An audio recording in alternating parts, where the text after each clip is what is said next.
জীবন্ত মানুষের, যদি সুস্থ মানুষের প্লেটলেট মাপা যায় 2,47,000, ওইটা কমতে কমতে যখন 1,47,000-এর নিচে নেমে যায় তখন মানুষ মরে যায়। আর এই ছেলেটা এখন 1200 প্লেটলেট দাঁড়িয়ে রয়েছে। বলছে মেডিসিন বিজ্ঞান ফেল, ও কি করে বেঁচে রয়েছে এখন। বলছে ও বাঁচবে না, তুমি আধ ঘন্টার মধ্যে মরবে, ওকে তুমি ঘরে নিয়ে চলে যাও। তো দাদু বলছেন যে বিনা চিকিৎসায় মরে যাবে, এটা হয় না, তুমি ভর্তি করো, যদি ঠাকুর নেওয়ান থাকেন তাহলে নিয়ে নেবে। আধ ঘন্টাটা 24 ঘন্টা পেরোলো।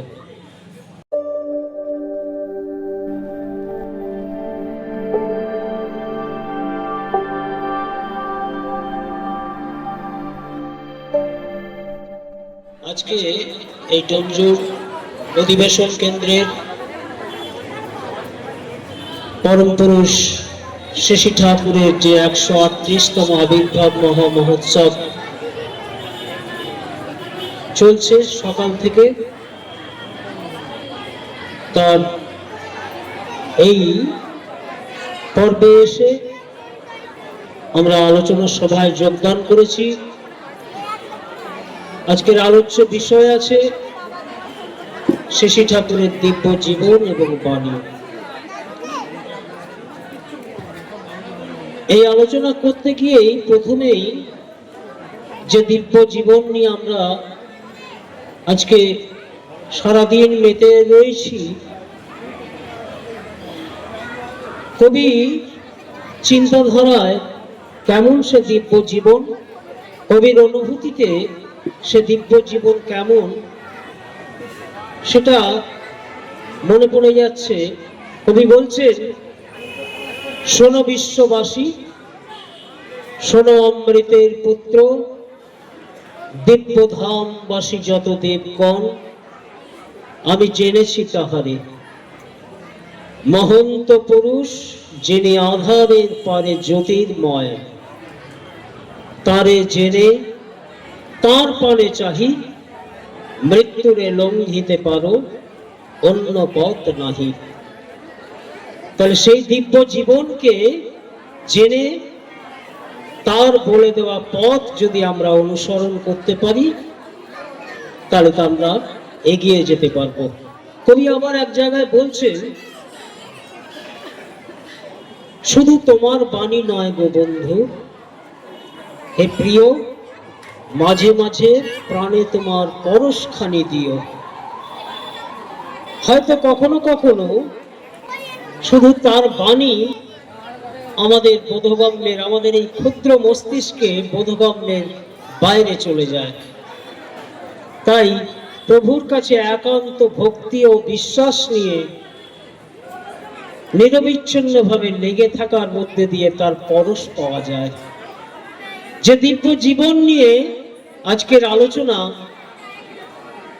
কেমন সে দিব্য জীবন ছিল, যদি আমরা শৈশব থেকে ঠাকুরকে দেখতে চাই, তার এক একখানা বাণীর সঙ্গে যদি কম্পেয়ার করতে চাই, মাতৃভক্তি অটুট যত সেই ছেলে হয় কৃতি তত।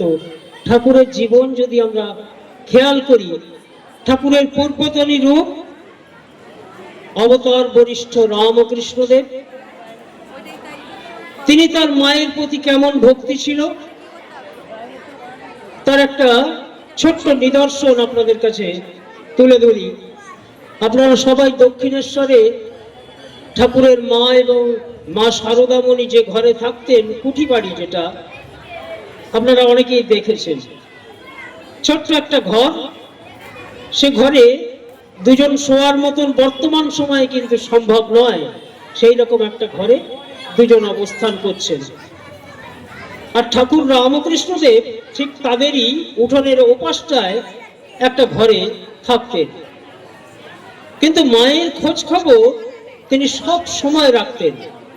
আর প্রতিদিন দুপুরবেলায় এবং রাত্রিবেলায় মাকে নিজের হাতে না খাওয়ালে যেন তিনি শান্তি পেতেন না, আর মাও ছেলের হাতে ছাড়া খেতে চাইতেন না। এবারে মায়ের কি সুন্দর দেখুন, ওই দক্ষিণেশ্বরের অপোজিট সাইডে লিলুয়ায় চটকলে প্রতিদিন সাইরেন বাজতো। তেমন মা না হলে তেমন তো ছেলে হয় না। ওই সাইরেনটাকে মা বলতেন কি বৈকুণ্ঠের শাঁখ বাজছে। ওই দুপুরবেলায় যে ফ্যাক্টরিতে সবার ছুটির জন্য টিফিন টাইমের জন্য সাইরেন বাজতো, ওই সাইরেনকে মা বলতেন বৈকুণ্ঠের শাঁখ বেজেছে, এখন খাওয়ার সময় হয়েছে। বৈকুণ্ঠের শাঁখ রবিবার দিন তো বাজতো না, রবিবার দিন ছুটি, তা সেদিন শাঁখ না বাজলে মাকে খাওয়ানো কিন্তু ঠাকুরের পক্ষে খুব কষ্ট হয়ে যেত। কত ভুলিয়ে ভালিয়ে, কত অনুরোধ করে, আদর সোহাগ করে তবে কিন্তু মায়ের যত্ন নিত। পুরুষোত্তম বলে কিন্তু এই জায়গায় মাতৃ ভক্তিতে তার কার্পণ্য নেই। পুরুষোত্তমই আচরণ করে দেখাচ্ছেন, দেখুন কিরকম। তা এইরকম করে দিন চলে যাচ্ছে। যেদিন মা চলে যাবেন তার আগের দিন রাত্রিবেলায় ঠাকুর রামকৃষ্ণদেব কি করছেন, এই রাত্রিবেলায় গিয়ে মাকে খাওয়াতে গেছেন। গভীর রাত হয়ে গেছে, মায়ের সঙ্গে তার শেষ যে সাক্ষাৎ, তিনি অন্তর্যামী ভগবান, তিনি জানেন যে আগামীকাল কি হতে যাচ্ছে। আমরা যখন আসছি ঠিক শ্রদ্ধেয় অমলেন্দুদার সঙ্গে সত্যানুসরণের একটা লাইন নিয়ে আলোচনা হচ্ছিল, জানেন। সত্যানুসরণে আছে, দেখতে পাচ্ছ না, জানতে পারছো না, তাই অদৃষ্ট। তোমার জ্ঞানের দর্শনের, তোমার দর্শনের জ্ঞানের পাল্লা যতটুকু, অদৃষ্ট ঠিক তারই আগে। আগামী কাল কি হবে এটা আমি জানি না, যিনি জানেন তিনি কিন্তু ভূত, বর্তমান, ভবিষ্যৎ সবটা তার দৃষ্টিগোচর। তাই মায়ের আগামীকাল কি হবে মা জানেন না, অন্তর্যামী ভগবান কিন্তু জানেন। এবারে বহু রাত হয়ে যাচ্ছে, হৃদয় পরের দিন ঠাকুর রামকৃষ্ণ দেবের ভাগ্নে হৃদয় পরের দিন দেশ বাড়ি ফিরে যাবে। তা হৃদয় বারবার গিয়ে মামাকে বলছে, মামা অনেক রাত হয়ে গেল তো, ভোরবেলা উঠতে হবে, কালকে ঘর যাব। তো ঠাকুর বলছেন, যা না যা, মায়ের সঙ্গে একটু কথা বলে যাচ্ছি, একটু পরেই যাচ্ছি। আবার প্রায় ঘন্টা খানেক পেরিয়ে গেছে, আবার হৃদয় এসে কড়া নাড়ছে, বলছে যে মামা এত রাত হয়ে যাচ্ছে, তুমি কি যাবে না? মা ঠাকুরানীকে ঘুমোতে দাও একটু। বলছে, ওরে যা, তোর আর কাল যাওয়া হবে না। হৃদয়কে বলছেন রামকৃষ্ণদেব যে তোর আর কালকে যাওয়া হবে না। এ কি অলক্ষণে কথা বলো মামা, কালকে যেতে হবে, আমার সব গোছানো গুছিনি হয়ে গেছে। ঠাকুর তো বলে দিলেন, ব্রহ্মবাক্য একদম সত্য। ঠাকুরের মুখ দিয়ে যখন বেরিয়ে গেছে কাল আর তোর যাওয়া হবে না, তা হৃদয় চলে গেছে। ঠাকুর এবার কেমন ভাবে আসছেন দেখুন, তিনি সবটা জানেন বলে আসছেন। মাকে দরজা লাগিয়ে দিল, দরজা লাগিয়ে দিয়ে ওই দরজায় প্রণাম করে ঠাকুর শেষবারের মতন চলে আসছেন। পরের দিন সকালবেলায় দক্ষিণেশ্বরের সব দরজা খুলে গেল, খুলল না শুধু ওই মায়ের ঘর। ঠাকুর যখন দরজা খোলেনি শুনলেন, একটু ডুবরে কেঁদে উঠলেন। গিয়ে সবাই খবর দিল মা মারা গেছে। এবার ঠাকুর, আপনারা সবাই জানেন, সন্ন্যাস ছিলেন। তো কেমন সন্ন্যাস? চৈতন্য মহাপ্রভু যখন সন্ন্যাস নিয়ে চলে যাচ্ছেন, এবারে সচিমাতা আটকেছেন পথ, যে বলছেন কি, যে বাবা তোর দাদা তো সন্ন্যাস নিয়ে চলে গেল, তোকে আর যেতে দেবো না, তোর দাদা আর ফিরে আসেনি, তুই তো আমার একমাত্র নারী ছেড়া ধন সম্বল, তোকে আমি চোখের সামনের থেকে হারাই কি করে? আর ঘরে বিষ্ণুপ্রিয়া আছে, তুই ছেড়ে দিয়ে চলে যাবি? এবারে নিমাই বলছেন, মা তুমি আমাকে একটা জীবনের জন্য আটকে রাখতে চাইছো?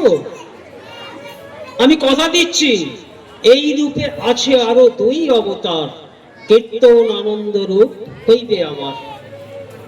যেই বলেছে, সচিমাতা বলছে, আমি আপনি যেটা পারবো না, আমি আপনার আমি আমার মাকে যেটা বলতে পারবো না, যে আরো 2 বার কি 3 বার কি আরো 1 বার আমি তোমার গর্ভে আসবো। পুরুষোত্তম তিনি ভূত এবং বর্তমান ভবিষ্যৎ সবটা দেখতে পান বলে বলছেন, এই রূপে আছে আরো 2 অবতার, কীর্তন আনন্দ রূপ হইবে আমার। যেই বলেছে সচিমাতা পথ ছেড়ে দিয়েছে। বলছে না আর আটকাবো না। আমি এই গ্যারেন্টি আমাকে যখন দিলি বাবা যে আরো দুটো অবতারে তুই আসবি আমার কোলে, তা ছেড়ে দিয়েছেন। এবারে মহাপ্রভু চলে যাচ্ছেন গৌড় প্রদেশ সন্ন্যাস নিয়ে। যেতে যেতে হঠাৎ মনে পড়েছে তার মায়ের কথা, মাতৃভক্তের নিদর্শন কেমন। হঠাৎ মায়ের কথা মনে পড়তেই মহাপ্রভু কি করেছেন, ওই ভিক্ষা করে নৈবেদ্য সাজিয়েছেন থালায় করে। থালায় করে চাল ডাল তরি তরকারি ভোজ্য বস্তু কাপড় চোপড় সব সাজিয়ে দিয়ে এবার শ্রীবাসকে বলছেন, শ্রীবাস তুমি যাও মায়ের কাছে নিয়ে যাও, আমার ঘরে মা হয়তো অভুক্ত অবস্থায় আছেন, মায়ের দায়িত্ব তো আমার গো। শ্রীবাস বলছে, তুমি না সন্ন্যাস নিয়েছো ঠাকুর, তোমার তো সংসারে আর কোনো খবর রাখার কথা নয়। চৈতন্য মহাপ্রভু সন্ন্যাসের কি সুন্দর ব্যাখ্যা দিচ্ছেন দেখুন। সন্ন্যাস লইনু যবে ছন্ন হইল মন, অমন সন্ন্যাসে আমার কিবা প্রয়োজন। যে সন্ন্যাস আমার মাতৃবন্ধন থেকে আমাকে দূরে সরিয়ে দেয়, সে সন্ন্যাসের আমার দরকার নেই। ঠাকুর অনুকূল চন্দ্র এখানে এসে বলছেন কি, তোমার মনের সন্ন্যাস হোক, সন্ন্যাসী সেজে মিছিমিছি বহুরূপী হয়েও না। এইখানে হচ্ছে কিন্তু পুরুষোত্তমদের একটা দেখুন শ্রী।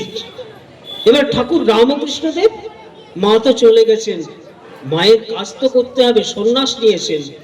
তিনি কেঁদে উঠেছেন, বলছেন যে মায়ের শ্রাদ্ধ তো আমার করা হলো না, আমি কি মায়ের তর্পণটাও করতে পারবো না? পুরোহিতরা বিধান দিল, হ্যাঁ তুমি গঙ্গায় নেমে তুমি তর্পণ করতে পারবে। গঙ্গা জল তুলতে যাচ্ছেন, জল আর আটকাচ্ছে না, জল সব খালি হাতে বেরিয়ে যাচ্ছে। পুরোহিত বলছেন, ঠাকুর কেঁদে উঠেছেন যখন, বলছে তোমার দুঃখ করার কিছু নেই। কেন? তুমি তো গলিত অহং, আমরা অহং যুক্ত, আর তিনি গলিত অহং, তার কোনো অহংকার নেই, তাই তোমার আর তর্পণেরও দরকার নেই। ঠাকুর অনুকূল চন্দ্রের জীবন যদি দেখতে চাই, মাতৃভক্তির নিদর্শন তার ঝলকে ঝলকে বেরিয়ে যাচ্ছে। যখন মা চলে গেলেন, ঠাকুর এত দিন পর্যন্ত এই দুঃখ ভুলতে পারেননি। আবার ছোটবেলাটা যদি দেখি ঠাকুরের, ঠাকুর যখন দৌড়াচ্ছেন, মা যখন শাসন করবে বলে বাচ্চাকে ধরতে যাচ্ছে, ঠাকুর দৌড়াচ্ছেন দৌড়াচ্ছেন, যখন হঠাৎ করে ঘুরে দেখছেন ওই ঘর্মাক্ত শরীর মনোমোহিনী দেবী আর পাচ্ছে না, ক্লান্ত, ঠাকুর দাঁড়িয়ে যাচ্ছেন। মাতৃভক্তির কি নিদর্শন! জানে যে মার খাবে ছেলে, ঠাকুর জানেন যে আমি মার খাবো, তবুও কিন্তু ওই মাকে কষ্ট দেব না বলে তিনি দাঁড়িয়ে যাচ্ছেন। ঠাকুরের প্রত্যেকটা দিব্য জীবনের যদি ঘটনা আমরা খেয়াল করি, তিনি কিন্তু এই আস্তে আস্তেই আবার কথা হচ্ছিল যে দিব্য জীবন কেমন, তিনি যা আচরণ করেন। মুক্তাগাছার জমিদারের কথা বলছিলেন শ্রদ্ধেয় কমলেন্দুদা, তা আমরা আমাদের অদৃষ্টে যা আছে তা দেখতে পাই না, জানবার চেষ্টাও করি না। ওইখানে কিন্তু খুব সুন্দর একটা কথা বলছে যে এর নিরাকরণ কি, এই অদৃষ্ট থেকে বাঁচবার উপায় কোথায়? একমাত্র ওই পরম পুরুষকে কেন্দ্র করে, পরম পুরুষের বিধানগুলোকে মেনে যদি আমরা চলতে পারি, তাহলে কিন্তু আমাদের এই জীবন উদ্ধার পেতে পারে। আর এটা চলতে গেলে সব থেকে আগে দরকার কিন্তু ওই পরম পুরুষের প্রতি বিশ্বাস। কেন?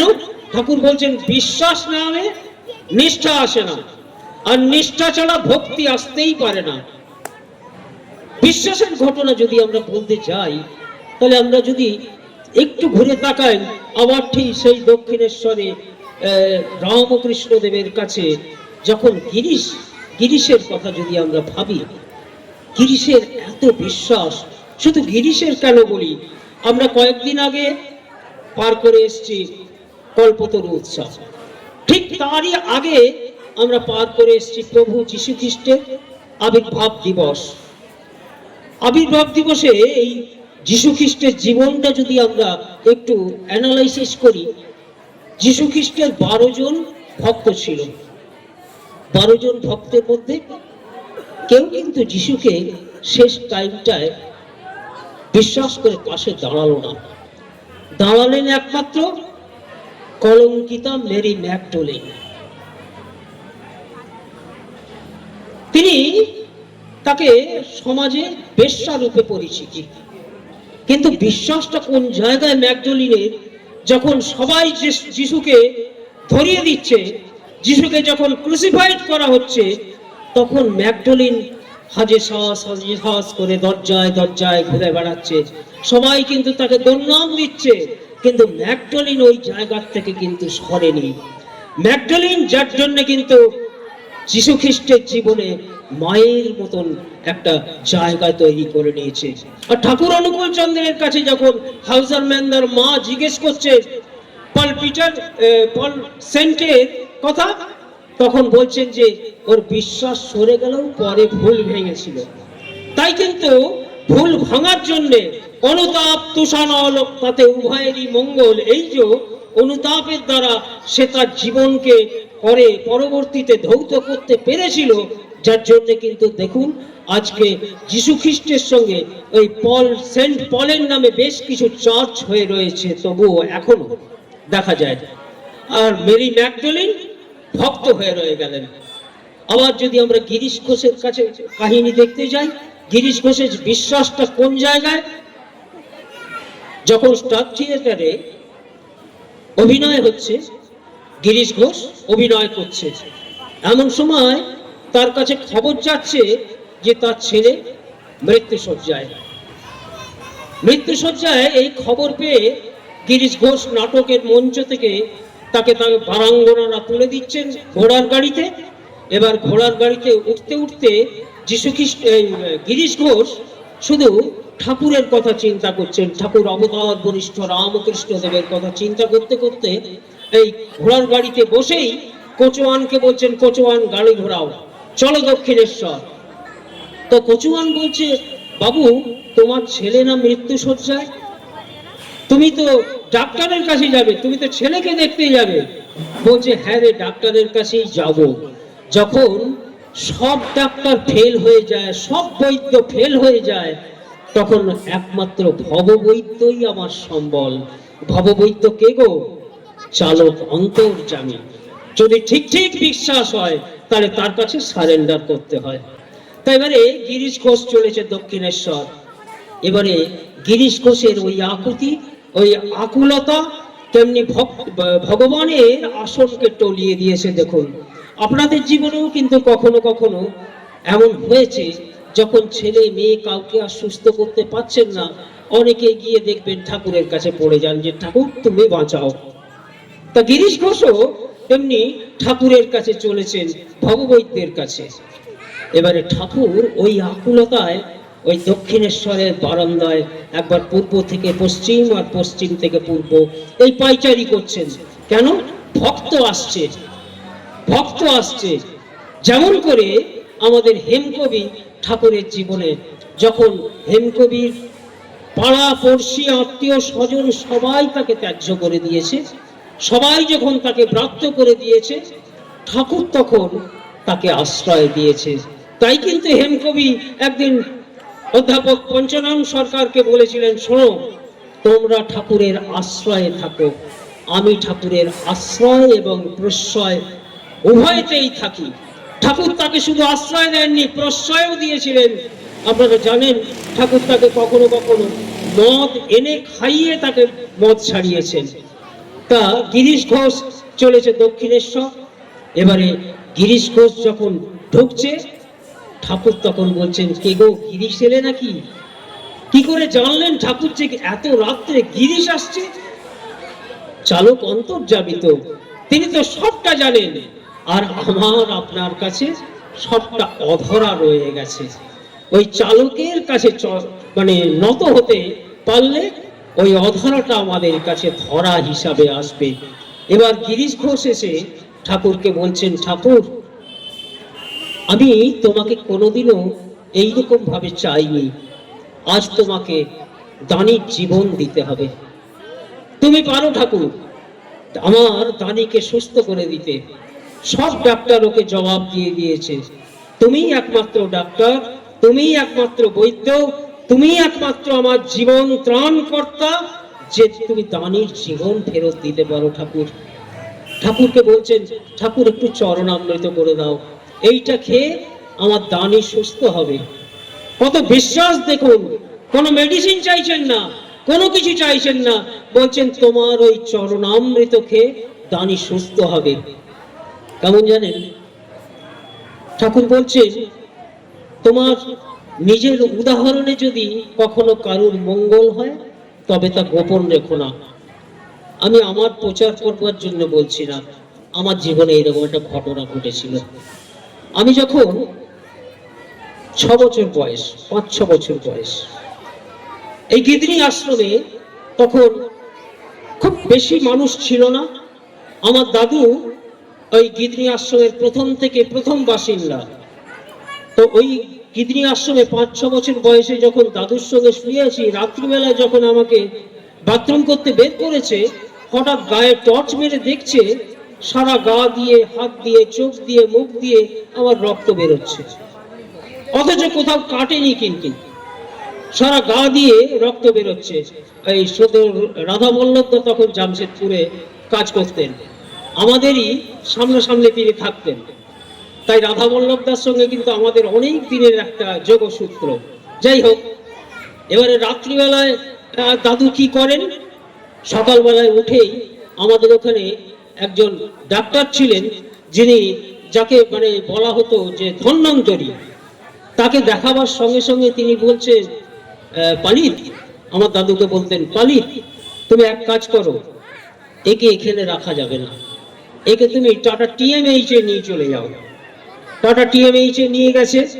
ওখানে তখন ডাক্তার পান ছিলেন। ডাক্তার পান দেখে টেকে আমার ব্লাডে প্লেটলেট চেক করে দেখে বললেন ও মরে গেছে, ওকে নিয়ে যাও, ওর এই বডিটা আর আধ ঘন্টাও থাকবে না, ও মরে গেছে। বলছি কেন? বলছি শোনো, একটা জীবন্ত মানুষের, যদি সুস্থ মানুষের প্লেটলেট মাপা যায় 2,47,000, ওইটা কমতে কমতে যখন 1,47,000-এর নিচে নেমে যায় তখন মানুষ মরে যায়। আর এই ছেলেটা এখন 1200 প্লেটলেট দাঁড়িয়ে রয়েছে। বলছে মেডিসিন বিজ্ঞান ফেল, ও কি করে বেঁচে রয়েছে এখন? বলছে ও বাঁচবে না, তুমি আধ ঘন্টার মধ্যে মরবে, ওকে তুমি ঘরে নিয়ে চলে যাও। তো দাদু বলছেন যে বিনা চিকিৎসায় মরে যাবে, এটা হয় না, তুমি ভর্তি করো, যদি ঠাকুর নেওয়ান থাকেন তাহলে নিয়ে নেবে। আধ ঘন্টাটা 24 ঘন্টা পেরোলো। কেন পেরোলো জানেন? এই লক্ষ লক্ষ গুরু ভাই, আজকে আমাদের গুরু ভাইয়ের মধ্যে গুরু ভাইয়ের প্রাণ নেই জানেন। সেদিন প্রণম্য সন্তোষ কর্তা থেকে, কিরণ মুখোপাধ্যায় থেকে, বিভূতিভূষণ মিশ্র থেকে, কুমুদ বন্ধু বল থেকে, তারা ওই মন্দিরে 24 ঘন্টা আমার জন্য নাম করছে, পালাক্রমে নাম করে যাচ্ছে। প্রার্থনায় বসে সন্তোষ কর্তা কাঁদছেন, আমার বাবা মা আমার জন্য কাঁদবে, এ তো অস্বাভাবিক কিছু নয়। লক্ষ লক্ষ গুরু ভাই চোখে জল দিয়ে ঠাকুরের কাছে কিন্তু চরণ ধুয়ে দিচ্ছে, ঠাকুর এই ছেলেটাকে ফেরত দাও। আধ ঘন্টাটা 24 ঘন্টা পেরোলো, 24 ঘন্টা 48 ঘন্টা পেরোলো, 48 ঘন্টা 72 ঘন্টা পেরাবার পর ডাক্তারেরা বোর্ড বসালো যে কি করে সম্ভব হচ্ছে যে ছেলেটা 1200 প্লেটলেট এ 72 ঘন্টা বেঁচে আছে। তাই আমাকে একটা ডায়েট চার্ট করে দিয়েছিল আমার দাদুকে, যে সকালবেলায় ওই মুরগির ঠ্যাঙের জুস দিতে হবে, দুপুরবেলায় জ্যান্ত মাছের ঝোল, আর ডিমের কিছু চাট একটা করে দিয়েছিল, যে এই ফুড এই খাবার ওকে খেতে দিতে হবে। দাদু ওই কাগজটা নিয়ে ছিঁড়ে ফেলে দিয়ে ডাক্তার পানকে জবাব দিয়েছিলেন, শোনো আমার 4টে নাতি, একটা মরে গেলে মরে যাবে, আমি ঠাকুর অনুকূল চন্দ্রের কথার বাইরে যেতে পারবো না।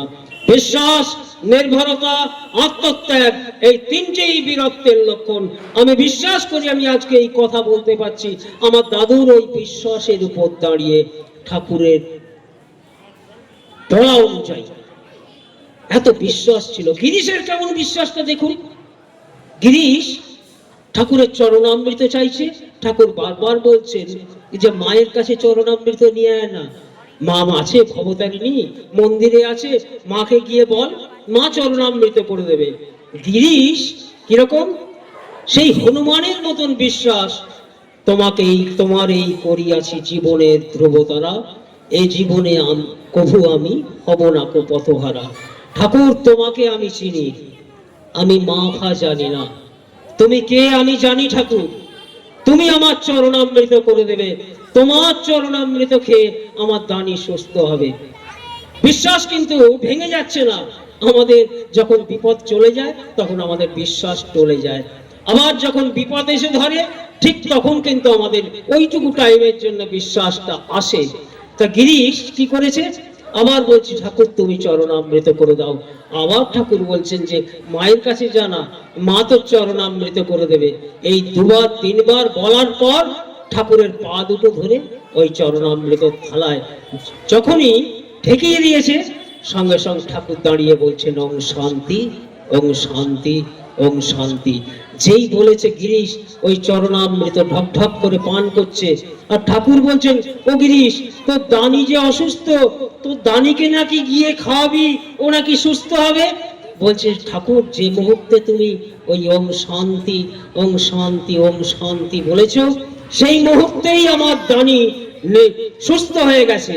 আর খবর নিয়ে দেখা যাচ্ছে দানি তখন উঠোনে দৌড়চ্ছে, উঠোনে দৌড়াচ্ছে। আর ঠাকুর এই পাপবিদ্ধ শরীরটা, যে পাপ আমি করেছি, এই পাপবিদ্ধ শরীরটা তোমার চরণামৃত খেয়ে আমি নিজেকে শান্তি করে নিচ্ছি। কত বিশ্বাস! বিশ্বাস যত গভীর, যত উচ্চে, জীবন তত উচ্চে, মন তত গভীর। হ্যাঁ, এই জায়গায় দাঁড়িয়ে আজকে আমরা ঠাকুর অনুকূল চন্দ্রের জীবন এবং বাণী নিয়ে আলোচনা করতে এসেছি। দেখুন ঠাকুরের জীবনেও কিন্তু এরকম বহু বহু ঘটনা আমরা দেখতে পাই। ঠাকুরের জীবনে যখন বারবার করে ওই হেমকবিকে সবাই যখন তাড়িয়ে দিচ্ছে, হেমকবি বারবার গিয়ে আষ্টে পৃষ্ঠে যখন জড়িয়ে ধরছে ঠাকুরকে।